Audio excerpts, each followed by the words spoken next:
Good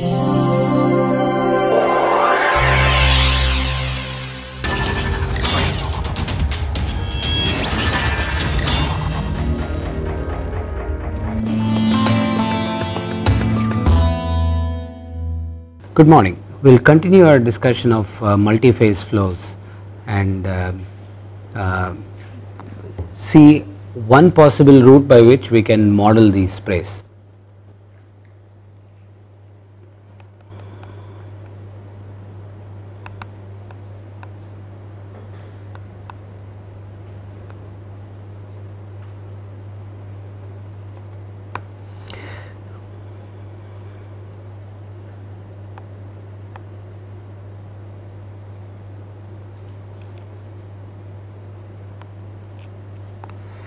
Before we go to modeling multi-phase flows, what I want to do is try to see if we can recap some of the information we learnt earlier and concepts we learnt earlier with regards to probability density functions. So, our old definition of a probability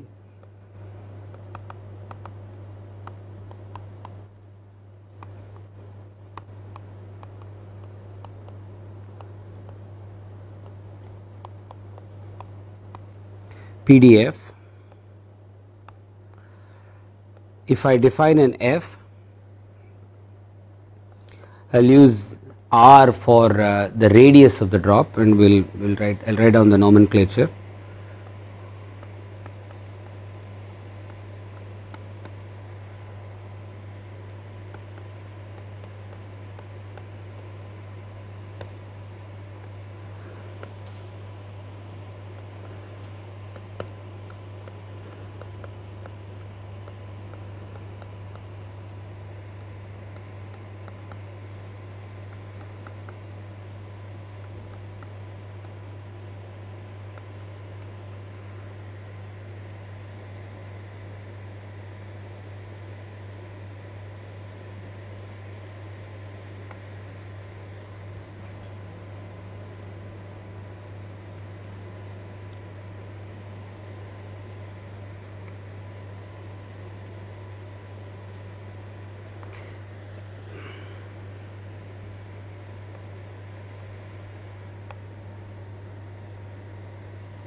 Defined such that this is the probability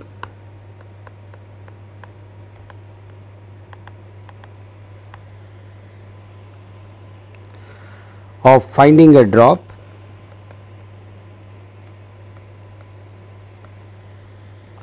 in the range r to r plus dr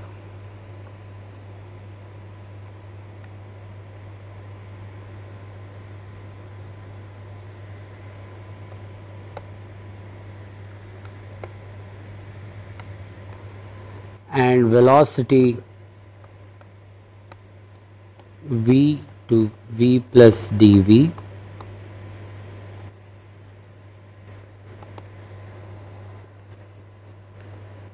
and in the spatial location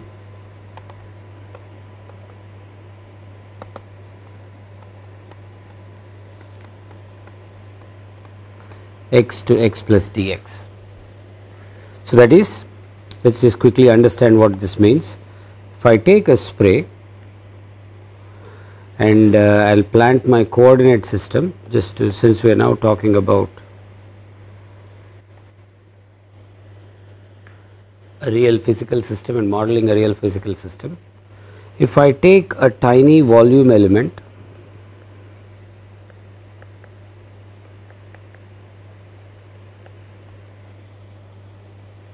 and imagine there is a bunch of these drops inside here,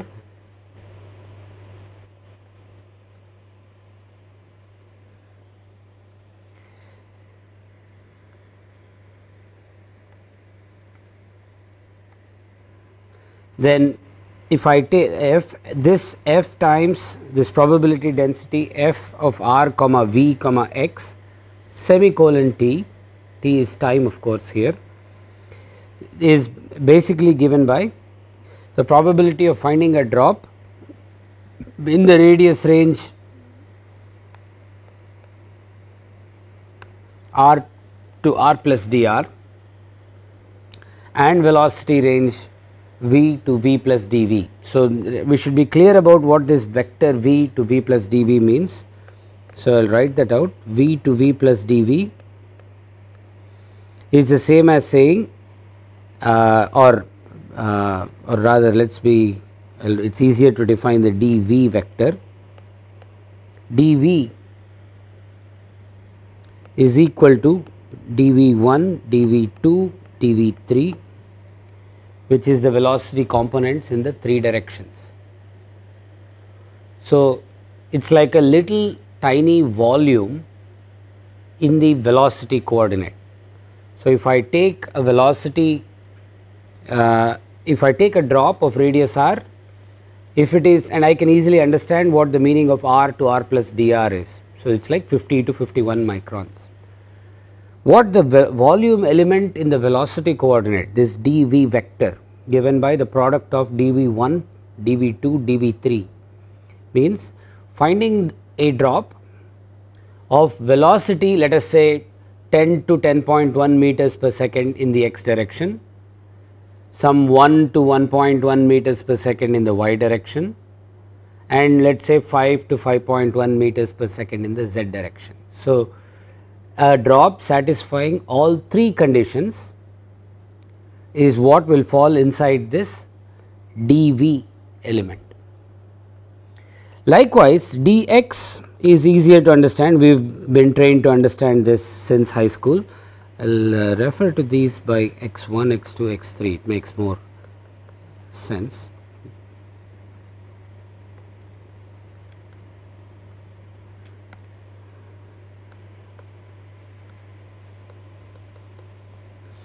This is dx1, dx2 and dx3. So, so this is easier to understand because it is physical space.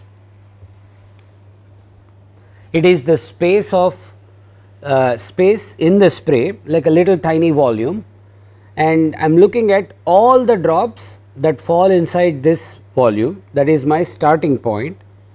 Of all the drops that fall inside this volume, I want to look at the drops that have size r to r plus dr and have velocities between v to v plus d1, v1 to v1 plus dv1, v2 to v2 plus dv2 and v3 to v3 plus dv3. That is like a tiny, if you can think of this now as a volume element in the velocity coordinate.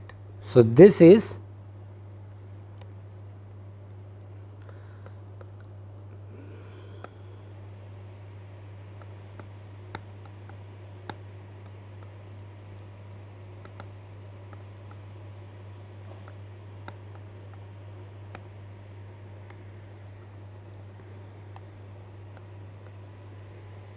I want to make sure we are all on the same page. We are used to spatial coordinate and volume in the spatial coordinate. We are now defining a velocity coordinate and defining a volume in that velocity coordinate. So, I can now define any other coordinate just like this, and I can define a volume in that coordinate. The reason I have a volume in the velocity coordinate is because velocity is a vector. So, I require 3 components to describe the velocity vector, and it naturally forms a volume in the velocity coordinate. Whereas, if I took radius is a scalar and I just need r to r plus dr. So, essentially I am still defining a volume, but it is volume in a one dimensional space. Okay. So, r to r plus dr defines a volume in 1D space of the scalar quantity radius of the drop. dV defines a volume in the velocity coordinate in the 3-dimensional velocity vector space dv1, dv2, dv3. dx defines a volume in the spatial coordinates in the spatial coordinate vector space d1, dx1, dx2, dx3. So, what we have done is we are used to space as having coordinates, we are now introducing velocity as also being a coordinate. That is a fundamental shift in the way we are going to look at these models, and I think there is a reason we do that. We will come to that maybe later on. So, the moment I have made this, I have defined this multivariate probability density function f with r, v and x as the independent coordinates. So, this is in 7 coordinates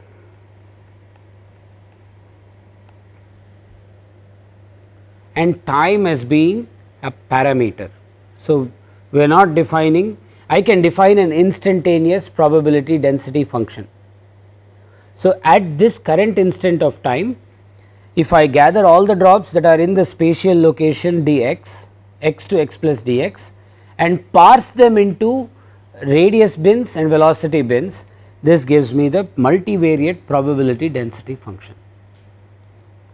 Now, we looked at this even when we defined multivariate probability density functions. The fact that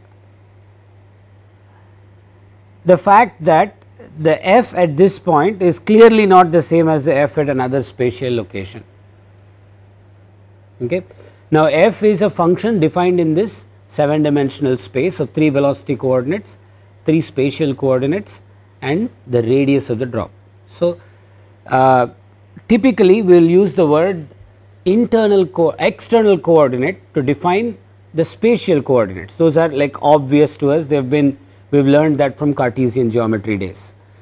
These velocity and radius are internal coordinates. Now, I can continue on and define many more internal coordinates, as many as I need to completely determine the state of a single drop. Say for example, we talked about this in our earlier lecture. If I have a mixture of, let us say, methanol and ethanol that I am spraying, then the fraction of ethanol in a given drop is an internal coordinate of that drop. I can define a probability density in that internal scalar coordinate. So, I can now define concentration in a general sense of some n dimensional mixture as being an n vector as being an n vector, and I can continue this argument forward. Okay. So, I just want to bring the distinction between external coordinates and internal coordinates in the way we are going to look at sprays. So, now we want to write an equation that describes the evolution of f in space time and the velocity coordinate. So, the velocity is now an independent coordinate, just like space. We are not going to make any distinction between velocity and space. It is like at this point I have a certain drop at this location moving at this velocity. This position and velocity are both characteristics of that drop, they are independent variables. There could be other dependent variables that fall out of this, we will look at those. Okay. So, now let us go back to this idea of a simple co-moving derivative and see what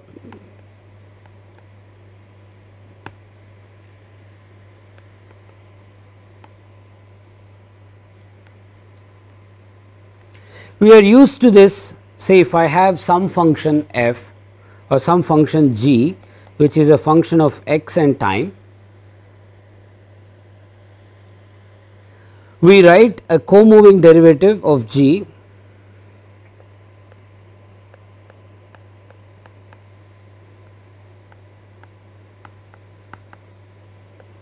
this is what we very often refer to as capital dg dt.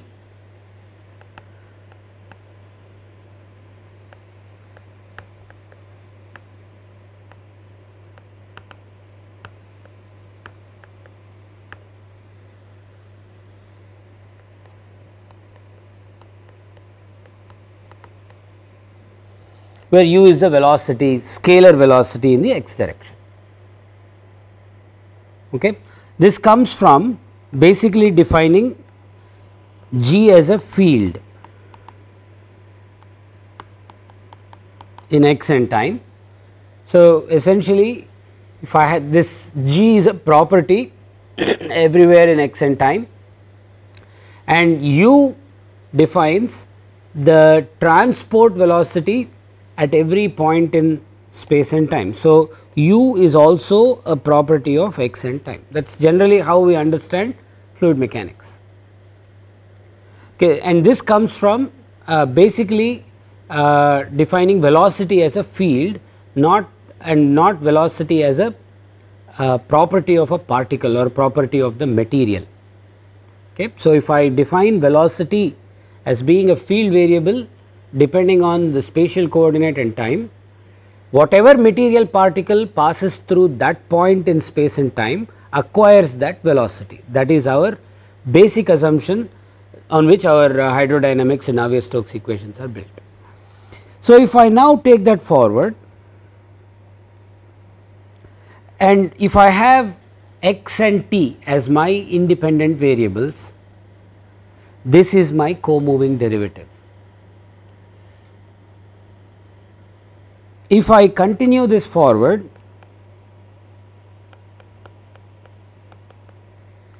if I define f like we have here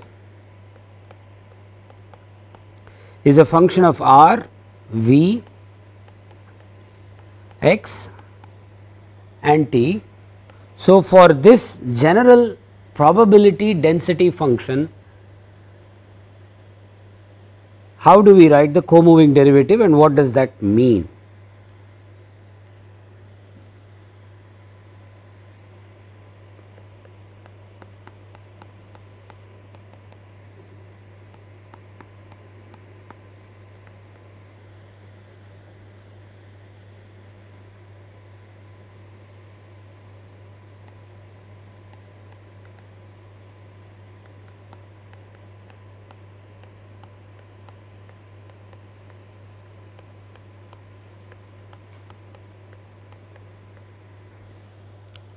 This part is fairly straightforward, right.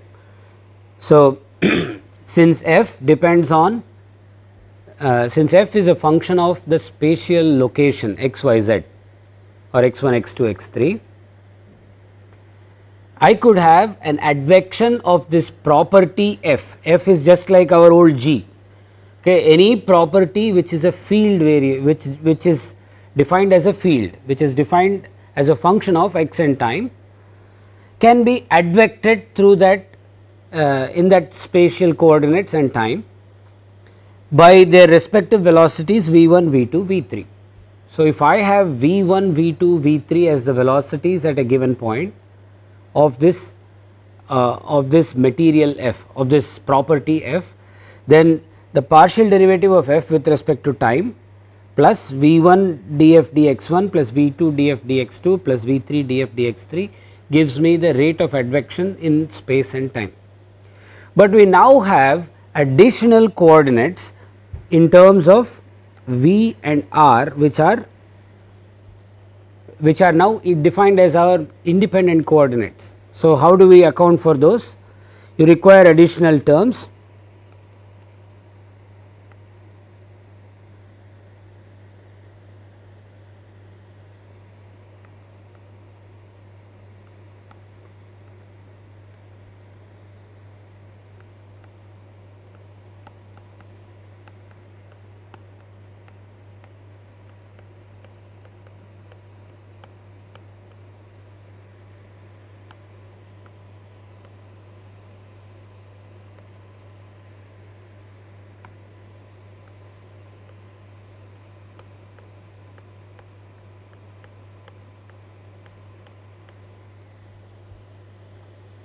What does this mean?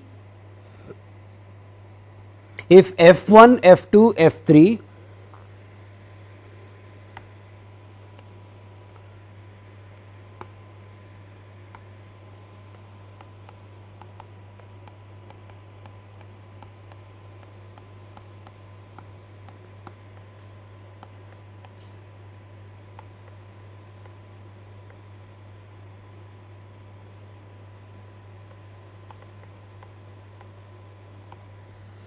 is a force vector per unit mass acting on the population of drops. Okay. So, just like I require velocity which has units of meters per second, velocity has units of meters per second to move the to advect the probability density function in the spatial coordinate which has units of meter. Okay, so, if the spatial coordinate has units of meter, the corresponding velocity with which the property is advected has units of meters per second. If the internal coordinate has units of meters per second, the corresponding property, the corresponding let us say vector by along which this property is advected in that the probability density function is advected in the velocity space will have to have units of meters per second per second. Okay, so, essentially this force is I mean F1, F2, F3 is the force vector per unit mass, which is what we know as acceleration. So, if there is a force per unit mass acting on this population of drops, that is going to cause movement of this particle in the velocity coordinate. I want to make sure we understand this, and also let us take a very simple example, one we are familiar with from high school. If I take let us say a block of mass m being pushed by a force F, let us say it is initially moving at some velocity v. Okay. So, the acceleration we know is F over m, and we are only going to look at one dimension, one spatial coordinate. Okay. So, one way to look at, say for example, it is currently at this location which is x equal to 1, let us say, or x equal, right. So, if I look at the probability density function at this x equal to 1 or the probability density function in space,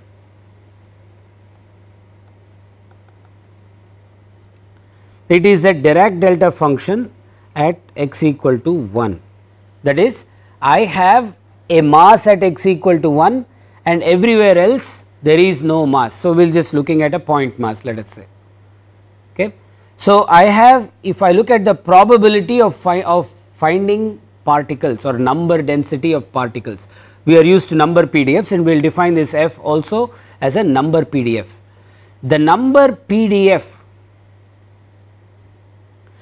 at every location other than x equal to 1 is 0, and or rather the number probability at every other location is 0. So, if I take a location from 0 to 0 plus dx, whatever dx may be, the number probability in that spatial location 0 to 0 plus dx is 0. The number probability in 10 to 10 plus dx is 0. The number probability from 0.95 to 1.05 is 1.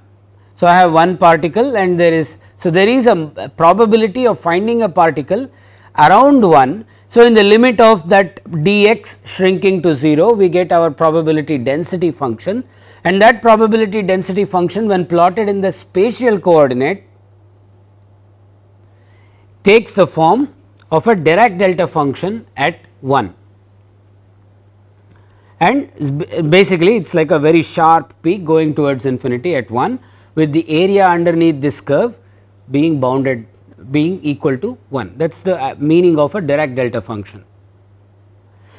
And so, this is the probability in, this is a PDF in the spatial coordinate. If I plot the same PDF in the velocity coordinate, if it is initially moving at some velocity v0, so I am now disregarding space. I mean it is a little trivial to talk of PDF of one particle, but I thought this example should illustrate at least the idea of an internal coordinate as being not very different from an external coordinate. That is my objective here. I can look at, if I have, let us say, a bunch of particles, we all understand how to create a PDF in that velocity coordinate. If I do a similar PDF of this one particle, there is a probability of finding a particle at V0 and no other velocity, right. So, I can at some velocity V0, there is a Dirac delta function that says, essentially says, all my particles have one velocity V0, all in this sense is 1, but that is immaterial to the PDF. Okay. So, all my particles in the system have one velocity V0, and I can actually make the argument that this is a mass containing many particles and they are all moving at the same velocity, they are all at nearly the same physical location x. So, I mean these things can also apply physically to that system. Okay. So, now how do I move this PDF in the spatial coordinate? By the spatial velocity. So, if the particles have a spatial velocity, if this is the PDF at time t, at some other time t plus delta t, this PDF shifts to 1 plus V0 dt.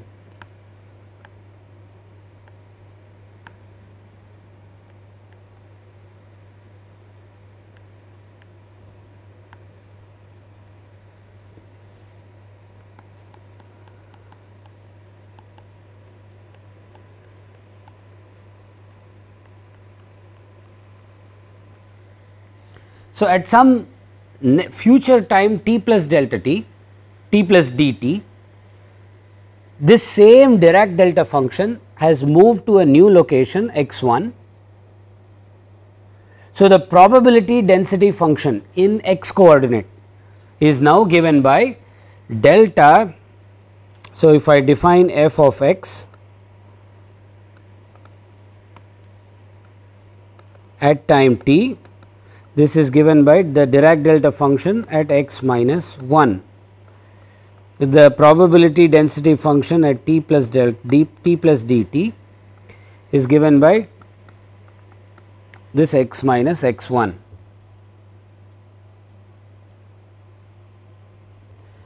Okay. So, this t plus, so all we have done is velocity in the spatial coordinate has advected this PDF from being peaked at x equal to 1 to some x equal to x1. Similarly, if I have a force acting on this system and the acceleration is f over m,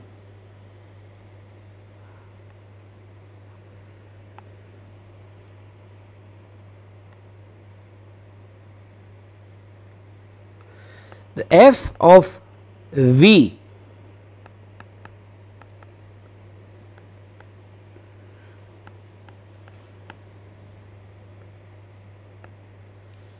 at some time t, the f of v, we are only writing a probability density function in a single coordinate just to sort of understand what is happening, and in this case the multivariate or the bivariate probability density function of x and v is the product of these two, whatever we are writing here, we will show that also, right. So, I know that at some time t I had a Dirac delta function defining my probability density function in the velocity coordinate, and the Dirac delta function was a peak at v0, the value v0.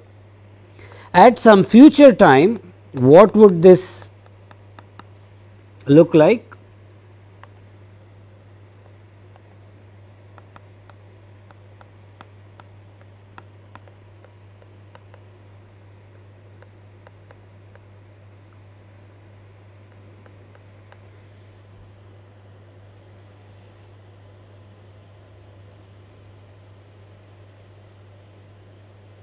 Okay. So, just as we said, we updated its position due to the velocity, we say we update the velocity due to the acceleration. So, we are in this formulation, the velocity is also a coordinate along which motion is possible due to acceleration. Okay.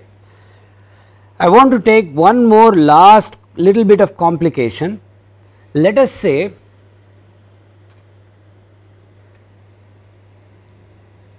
this block was growing. So, let us say initially this is of some mass m, or we will say for example of some size x, some size L. It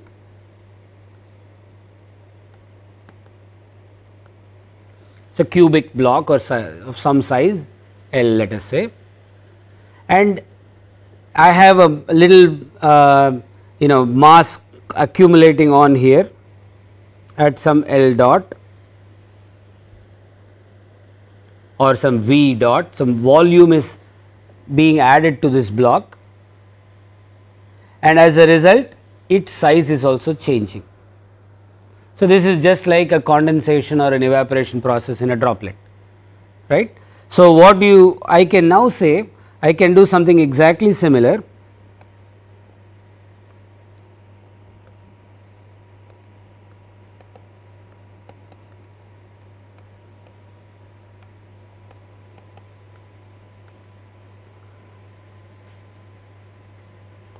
So, let us say initially it was some size L0,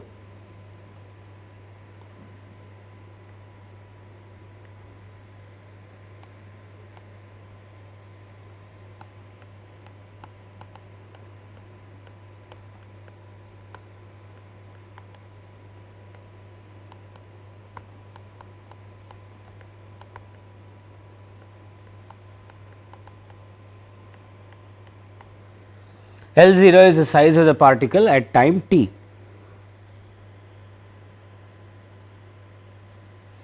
And if I now take at the next time the same probability density function in the size coordinate,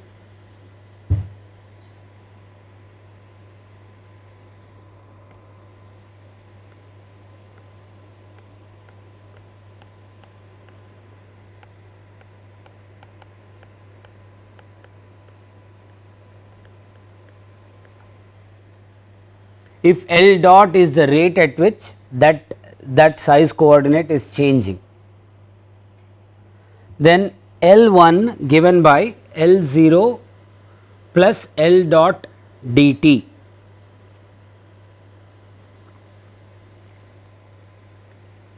defines the new peak in my PDF. So, notice how size, velocity and spatial coordinates are practically indistinguishable, except when a drop grows by, let us say, condensation, we talk of not the drop growing, but the drop PDF being advected in the size coordinate space. Likewise, if the particles are accelerated, we talk of the particle PDF being advected in the velocity coordinate. And likewise in space, we are used to the idea of advection in space. We have now introduced the idea of advection in the velocity coordinate and advection in the size coordinate. Now, I can have advection in any other internal coordinate. If I have methanol, ethanol, and ethanol is preferentially condensing on the drop at certain rate on the drops ensemble. So, I am taking a whole population of drops to really talk of PDFs, right. So, if I have some ethanol condensing on the population of drops, then the rate of condensation of ethanol is going to advect this population of drops in the ethanol fraction coordinate. Now, in the granular material literature, so when I am dealing with, let us say, crystallization, or when I am dealing with powder material flow, if I take a single powder particle, in order to completely define the geometry of a single powder particle, I may need to define more than its size. I may need to define like a number of facets or some polygonality or some, I can come up with measures that characterize this single particle. And let us say I take a whole population of this powder and I pound it, and if I am taking what might be perfectly cubic particles and creating particles with more facets. So, this if I define a coordinate like average surface area per unit volume, then pounding the cubic particles down to finer and finer particles which are non-cubic amounts to an advection in this area per unit volume coordinate. Okay. So, whatever force I am imparting, in this case I am not talking the physical force, but the act of pulverizing this powder is creating an effective advection force in the area per unit volume coordinate. Okay. So, these are the, this is a different way of looking at transport of a PDF in a given space. In this case we are looking at XV space, XVR space. So, we still have one more last term to define, which is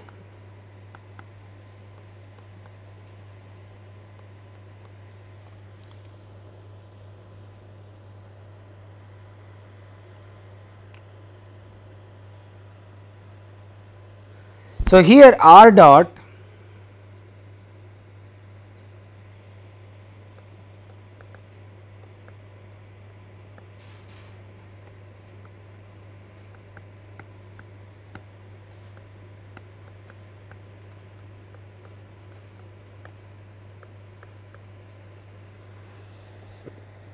is the rate of growth in the r coordinate.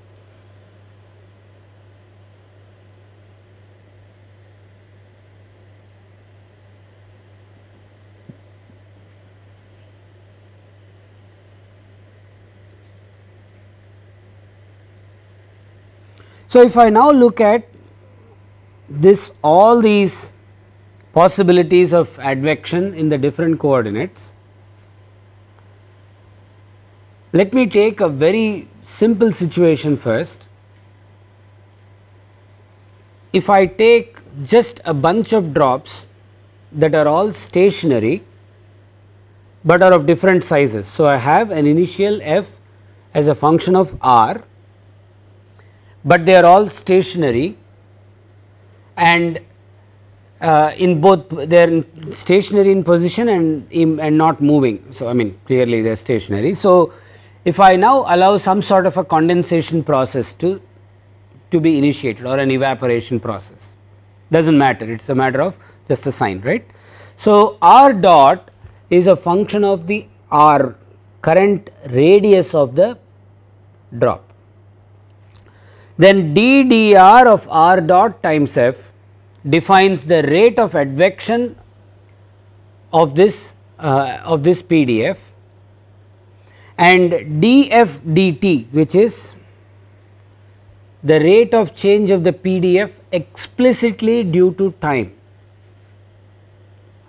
So, this df dt, the partial derivative of f with respect to time, is where the PDF is explicitly evolving in time, is due to r dot. So, if everything else in here, the black and the red terms going to 0, only the explicit variation of f with respect to time is due to plus the rate of change of rate of advection of the PDF in the r coordinate, together define the rate of change of this PDF in a system sense. So, for you to completely understand this, I would suggest you read an undergraduate textbook and understand this Eulerian Lagrangian frames of reference, and where we use the Reynolds transport theorem to go back and forth between the system and control volume view of a material, right. So, if you do that, df dt, this total derivative, is our systemic view of the material. All of this right hand side is a control volume view of the material. That is, if I now define a control volume in x1, x2, x3, v1, v2, v3 R space, this is the rate of motion in and out of that control volume. Okay, now this alone is not enough. So, if I now follow a certain group of drops and follow the exact same group of drops without paying reference to their velocities, their spatial locations and their size. So, I have marked a certain set of particles or drops and I am only going to follow those. We can write a law, a balance law for that group of drops. This is just like our systemic balance law of force and momentum, where we say the rate of change of momentum is equal to the force acting on the system. So, likewise, this left hand side or right hand side that I have is our control volume view, and we have to replace the left hand side, which is our systemic view of the fixed set of particles or drops, with an equivalent balance law. So, what could be happening to these drops that could cause the probability density function in a systemic view to change? So, I will just pose this in some sort of a physics sense and we will come back, write the mathematics next time. I will just again go back to a very simple view of two particles, let us say, undergoing an inelastic collision. So, I have two particles moving towards each other with a velocity v and v in opposite directions, with velocity plus v and minus v, speeds v and v of the same mass coming towards each other and colliding. If the collision is perfectly inelastic, the velocity of this resultant entity is 0.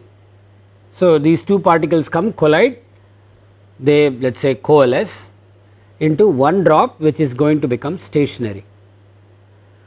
So, or I am going to treat this as two drops that are attached to each other. So, the probability density function used to have two peaks at plus v and minus v, now has become one peak at 0, and there is no external force acting on these particles, right. The forces are all internal to these two particle system.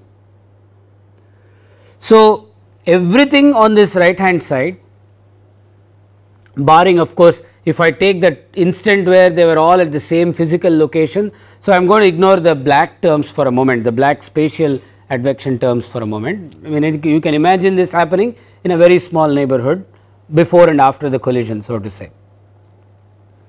The advection in all the coordinates is absent. You only have a collision driven change in the PDF.